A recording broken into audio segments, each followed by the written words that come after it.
फूलने का मौका अब जरा बताइएगा फैज भाई, आजादी देता है, उनको अपने इंस्टीट्यूशन चलाने फैज भाई, विरोध में एकजुटता है, लेकिन विरोध करने के तरीके में भले ही एकजुटता नहीं है, वहां पर थोड़ा सा बटाव है, बंटवारा है, वो वाली बात अलग है। लेकिन क्या क्रेडिट लेने की भी होड़ यहां पर मची हुई है? बिल्कुल बिल्कुल। अब ये मोहम्मद फैज खान, बिस्मिल्लाहिर्रहमानिर्रहीम रब्बि इश्रह ली सदरी व यस्सिर ली अमरी वहलुल उक़दतन मिन लिसानी यफ़क़हू क़ौली। भारत माता की जय, वंदे मातरम, जय हिंद। देखिए, अरशद मदनी साहब का बयान स्वागत योग्य है कि वो कानूनी तरीके से कोर्ट में जाएंगे, सड़क पर प्रदर्शन नहीं करेंगे। और उन्होंने कह दिया है कि जो मुस्लिम पर्सनल लॉ बोर्ड है और MIM है, इनको कोर्ट में मामला कैसे पेश किया जाए इसका तरीका भी नहीं है। बिल एक्ट बना ही नहीं था और वो लोग कोर्ट में चलेगा। भाई, जब एक्ट बना ही नहीं तो कोर्ट में किसको चैलेंज करने जा रहे हो? तो अरशद मदनी साहब ने कहा कि भैया एक्ट बना है, उसके बाद हम जा रहे हैं, तो ये सही प्रोसेस है। तो उन्होंने सिद्ध कर दिया कि MIM और इनका तरीका गलत है, मुस्लिम पर्सनल लॉ बोर्ड का, और उनका तरीका सही, और उनका तरीका सही भी है। शांतिपूर्वक कोर्ट में जा रहे हैं, इसकी इजाजत देता है। लेकिन हम नेस्त नाबूद कर देंगे, हम गृह युद्ध कर देंगे, हम जगदम्बिका पाल जी का क्या हश्र कर देंगे और चंद्रबाबू नायडू को देख लेंगे। और ये सब धमकी वाले काम ये लोग लगातार पहले भी करते रहते। इस देश का मुसलमान वक्फ एक्ट के साथ है क्योंकि इससे मुसलमानों का भला है। इलावा केवल जो पाकिस्तानी सपोर्टर मुसलमान है और जो रजाकारों की पार्टी है और मुस्लिम पर्सनल लॉ बोर्ड है, जो 1986 में गरीब मुस्लिम महिला के मुंह से निवाला छीनकर खुद खा लिया था इन लोगों ने, ऐसे कुछ पाकिस्तान परस्त और कट्टरपंथी मुसलमानों के अलावा देश का मुसलमान पूरा का पूरा वक्फ एक्ट के साथ है। अब देखिए इन लोगों ने क्या किया, 1986 में सुप्रीम कोर्ट ने कहा कि गरीब मुस्लिम आपको फैज भाई आप वक्फ कानून के साथ चाहिए हमको पाकिस्तानी। एक मिनट कमाल साहब, फारूकी साहब, पाकिस्तानी कहने के लिए फारूकी साहब,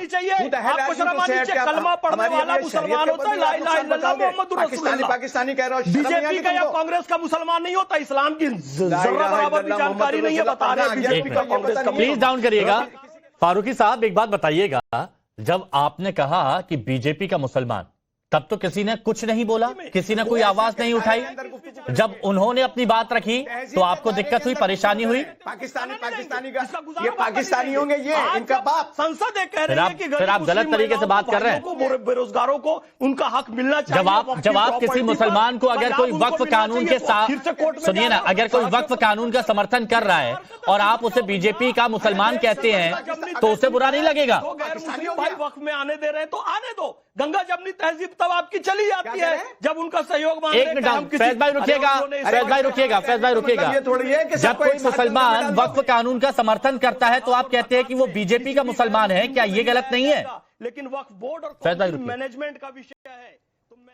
हम कब कहते हैं हर एक मुसलमान को, हर एक हिंदुस्तानी को, हर एक आदमी को अपनी अपनी राय रखने का इख्तियार है। अगर कोई मेरा मुसलमान भाई बीजेपी में कई वो करता है तो बीजेपी को गैर कानूनी, ठीक है, वो बीजेपी का मुसलमान है। शुभरास्ता जी, जो मिनिस्टर भी रह चुके हैं। शुभरास्ता जी, क्या ये क्यों इस तरह की बयानबाजी की जा रही है और क्यों कमाल फारूकी साहब इतना आग बबूला हो गए? अगर मोहम्मद फैज खान ने यह कह दिया कि जो समर्थन नहीं करते हैं इस कानून का, वो अपने मतलब से नहीं करते हैं।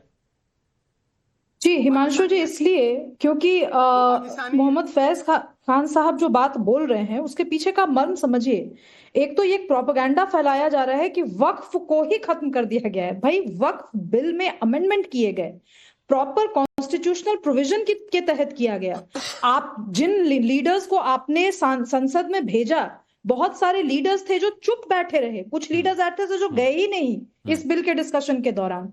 इसकी जिम्मेवारी भी किसी की तो होनी चाहिए ना। हम अगर मुसलमानों को लगता है कि ये सरकार उनकी रहनुमा नहीं है, एक मिनट के लिए मैं मान लेती हूँ, तो मुस्लिम बहुल इलाके से जो जिन सांसदों को भेजा गया संसद में, वो अगर वक्फ बिल के अमेंडमेंट की चर्चा के दौरान अगर वहां मौजूद नहीं है तो फिर ये मुस्लिम समाज को पूछना चाहिए ना कि हम कैसे लीडर्स को भेज रहे हैं। तीसरी चीज देखिए, इस अमेंडमेंट में ऐसा कुछ भी नहीं किया गया है जिससे जो एग्जिस्टिंग वक्फ है उस पर किसी तरीके की आंच आए या अड़चन आए। जो प्रॉपर्टीज है मैं उसकी बात कर रही हूँ, जो बार बार ये असदुद्दीन ओवैसी साहब कह रहे हैं कि हमारी मज़ारों पर और हमारी दरगाहों पर और हमारे मॉस्क्स पे हमला होगा, ऐसा बिल्कुल भी नहीं है। कुछ एक स्टैट्यूटरी बॉडी की स्टैट्यूटरी रेगुलेशंस में कुछ तब्दीलियां की गई हैं और वो तब्दीलियां एडमिनिस्ट्रेटिव हैं। अब ये कह देना कि भाई इस देश के जितने कलेक्टर हैं वो सब, क्या सारे कलेक्टर्स हिंदू हैं? ये किस तरीके की बहस है, किस तरीके की बात है? मैं एक बात जिस एम्बिट में हम डिस्कस कर रहे हैं उसे बाहर जाके मैं कहना चाहती हूँ हिमांशु जी। देखिए, महिलाओं का जब जब दखल प्रामाणिक रूप से किसी भी इंस्टीट्यूशनल फ्रेमवर्क में होगा तो आमूलचूल परिवर्तन आएंगे। आज वक्फ पे सबसे ज्यादा सिरदर्दी उन पितृसत्तात्मक लोगों को है जिनको पता है कि महिलाओं की आवाज अगर मुखर हो गई तो ये जो मुस्लिम समाज है वो ज्यादा लोकतांत्रिक हो जाएगा, क्योंकि महिलाएं ये डिमांड नहीं करेंगी कि आप इस जमीन को मेरे लिए, मेरे आगे आने वाले संततियों के लिए आप ये वक्फ को दें। वो डिमांड करेंगी कि उनकी, हमारे आगे आने वाली नस्लों की परवरिश बेहतर हो, हमारे आने वाले नस्लों की तालीम बेहतर हो। इसीलिए ये जरूरी है कि जितने भी लोग प्रोटेस्ट कर रहे हैं, अभी बैठ करके लोग सर्टिफिकेट बांट रहे हैं कि भाजपा का मुसलमान कौन है, मैं तो कहती हूँ पूछिए इनसे, अमीर मुसलमानों का मुसलमान कौन है, गरीब मुसलमानों के साथ कौन खड़ा है? और अगर गरीब मुसलमानों के साथ कोई खड़ा है तो उन लोगों को दिक्कत क्यों होती है जो प्राइवेट प्रॉपर्टीज पे बैठ करके बिल्कुल कब्जा जमा करके बैठे हुए हैं? इस पे बात क्यों नहीं होगी? इस पे बात मैं नहीं करूंगी, हिमांशु दीक्षित या कोई शर्मा या कोई यादव या कोई नहीं करेगा, बल मुस्लिम समाज के लोग तो कर सकते हैं ना, मुसलमान महिलाएं तो पूछ सकती है ना, ये हक उनको देने से दिक्कत क्यों है? सैयद जव्वाद भाई, क्या दिक्कत है? जी हिमांशु भाई, बहुत बहुत धन्यवाद आपका, आपको और आपके सभी दर्शकों को मेरा जय हिंद जय संविधान। और आज आपको और पूरे भारतवासियों को बहुत बहुत मुबारक हो। और आज मैं इस सरकार की तारीफ करता हूं। आज जिस तरीके से हम भारतीयों का 19 लाख करोड़ रुपए शेयर मार्केट में स्वाहा हो गया है, बर्बाद हो गया है पूरे देश को, और जो सरकार के चाटुकार हैं, जो सरकार की दिन भर जो है चाटुकारिता करते हैं, सभी देशवासियों को मुबारक हो, बहुत बहुत मुबारक हो। भाई मुमकिन है ऐसी पैसे बर्बाद करे जाते हैं? क्योंकि जिस तरीके से ट्रम्प साहब ने जो है हमारे देश के ऊपर टैरिफ लगाए, इसके लिए वक्फ बोर्ड ही जिम्मेदार है। देखिए, देश के अंदर मंदी आएगी, कौन जिम्मेदार होगा? वक्फ बोर्ड जिम्मेदार होगा।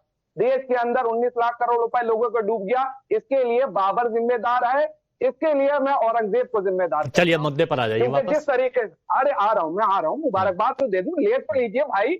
19 लाख करोड़ रुपए हमारे देशवासियों का बर्बाद हुआ, मुबारकबाद ले ली। वक्त संपत्ति तो 12-13 करोड़ रुपए की है। सिद्धार्थ यादव भी सुन रहे हैं। देखिए बिल्कुल, मैं शेयर मार्केट पर नहीं जाऊंगा।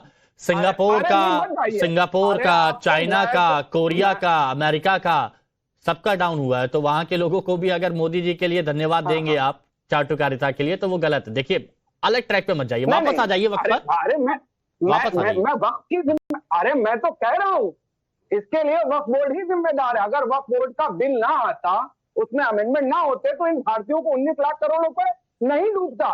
ये तो पहले साथ है, देश को लगाओ, वक्फ बोर्ड में लगाओ, बाबर में लगाओ, औरंगजेब में लगाओ। वो छोड़िए, पहले ये बता दीजिए कि जमीयत उलेमा हिंद और all India Muslim personal law board की राह थोड़ी अलग क्यों हो रही है इस मामले पर? नहीं, देखिए, राह अलग है, मंजिल एक। रास्ते अलग अलग है, मंजिल एक है। और मंजिल यही है, जो दमनकारी सरकार है, जो देश के लोगों के हितों के बारे में नहीं सोचती है, दिन भर हिंदू मुसलमान मस्जिद मंदिर नहीं तो मुसलमान भाई